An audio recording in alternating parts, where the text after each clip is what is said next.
Magandang araw mga kaibigan. Ito, may post si Attorney Trixie Angeles tungkol sa kaso na naisampa laban kay Major General Nicolas Torre. Ito, basahin ko ang post. Kinasuhan ni Miss Calye, Rochelle Calye, sina General Torre sa pag-detain sa kanya under an alleged Interpol notice. Ang subpoena sa baba ay yung pinadala sa umpisa ng kaso. Note yung mga respondents. So ito, inattach ni Attorney Trixie ang subpoena. So basahin ko medyo maliit. Republic of the Philippines, Office of the City Prosecutor Makati, Rochelle Calye, complainant, versus Major General Nicolas D. Torre III, Police Colonel Red, Police Colonel Rosales, Police Major na Michael Nathaniel Visco, Patrolman Paho, Patrolman Romarate, Patrolman Flores, Patrolman Agustin, Patrolman Domingo, and Patrolman Santa Maria, respondents for unlawful arrest and arbitrary detention. Parang similar ito sa nangyari kay PRRD, unlawful arrest. Okay. Subpoena. Ito yung pinadalang subpoena sa complainant. To Rochelle Calye. So may address sa Taguig City. Hindi ko na lang basahin yung complete address. Greetings. You are hereby required to appear before the undersigned at the Office of the City Prosecutor, Makati City, on April 21 and April 28, 2025 at 2 p.m. and there to testify under oath or answer clarificatory questions in the expedited preliminary investigation to be conducted to the above entitled case. Witness my hand, 7th day of April 2025. So ang nagpirma is Nicole de la Merced, Assistant City Prosecutor.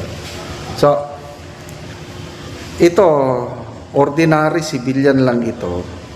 At magandang development ito na kahit ordinary civilian ka lang, kung gusto mong ipaglaban ang karapatan mo, pwede.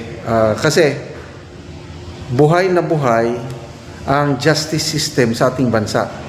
May tatlong aspect ng justice system na to, investigative, prosecutorial, at saka yung judicial, yung korte na.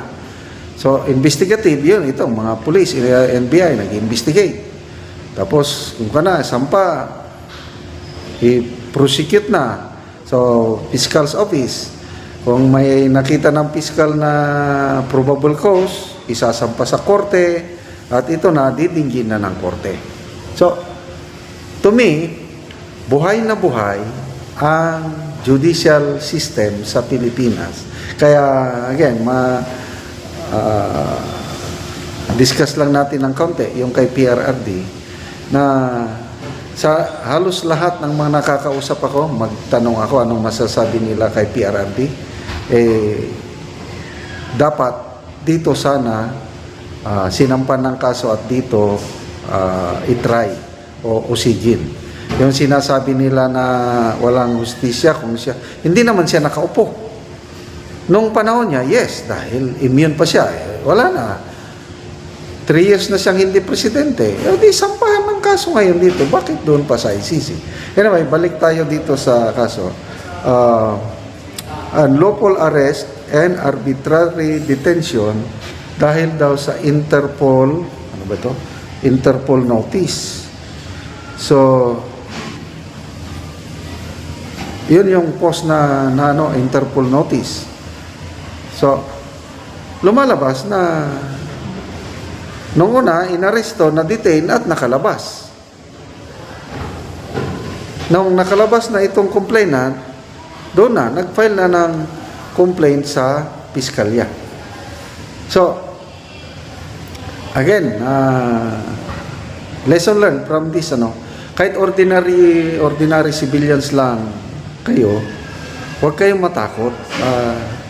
Ipaglaban ang karapatan o ipaglaban na kasi kung matakot may nangyari sa inyo dahil pulis yung hindi na kayo iimik, talagang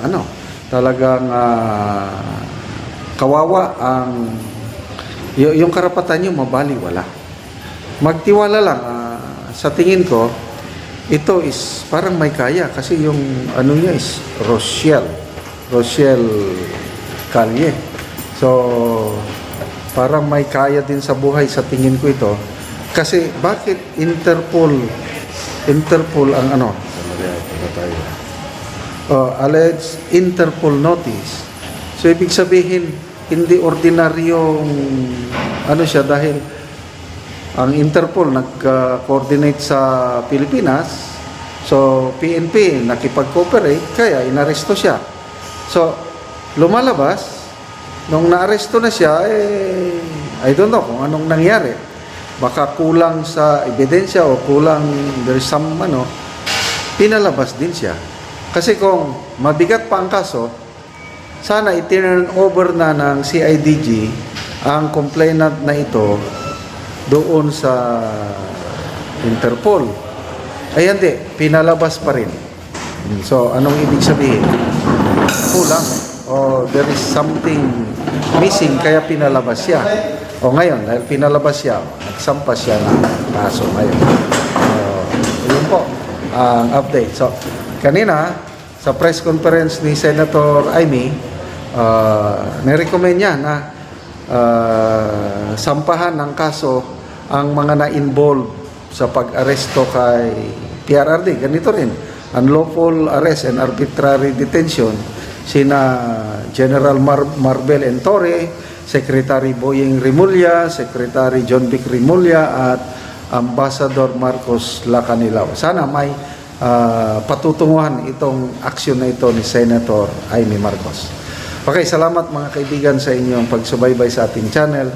Nakakatulong kayo ng malaki sa tribong Talandig ng Bukidnon dahil ang sweldo natin ay pantulong natin sa tribo. Namimigay tayo ng mga yero at pako para ma-repair ang sira-sirang bahay ng tribong Talandig.